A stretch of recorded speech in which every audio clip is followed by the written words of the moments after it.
Lays of Sorrow. Lewis Carroll. The day was wet, the rain fell souse like jars of strawberry jam. 1. A sound was heard in the old hen house, a beating of a hammer. Of stalwart form, and visage warm, 2 youths were seen within it, splitting up an old tree into perches for their poultry at 100 strokes. 2. A minute.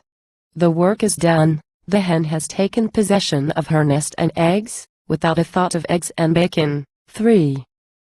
Or I am very much mistaken. Happy. She turns over each shell, to be sure that all's well, looks into the straw to see there's no flaw, goes once round the house. 4. Half afraid of a mouse, then sinks calmly to rest on the top of her nest, first doubling up each of her legs.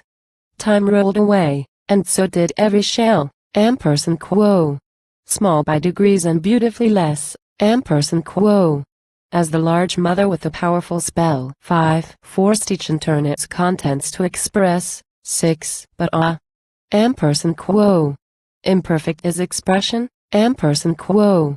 Some poet said, I don't care who, if you want to know you must go elsewhere. One fact I can tell, if you're willing to hear, he never attended a parliament session, for I'm certain that if he had ever been there, full quickly would he have changed his ideas, with the hissings, the hootings, the groans and the cheers.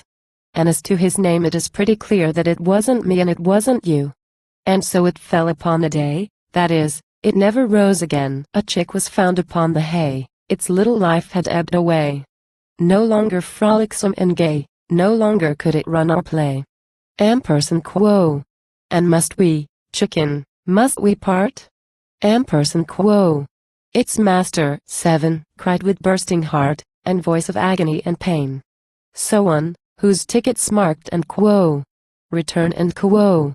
Opening parenthesis 8. When to the lonely roadside station he flies in fear and perturbation, thinks of his home, the hissing urn, then runs with flying hat and hair, and, entering, finds to his despair he's missed the very last train.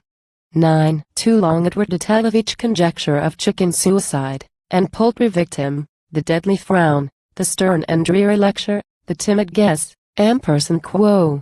Perhaps some needle pricked him. Quo.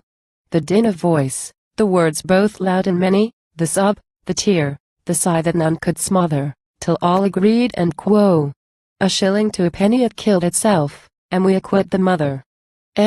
Quo. Scarce was the verdict spoken, when that still calm was broken, a childish form hath burst into the throng.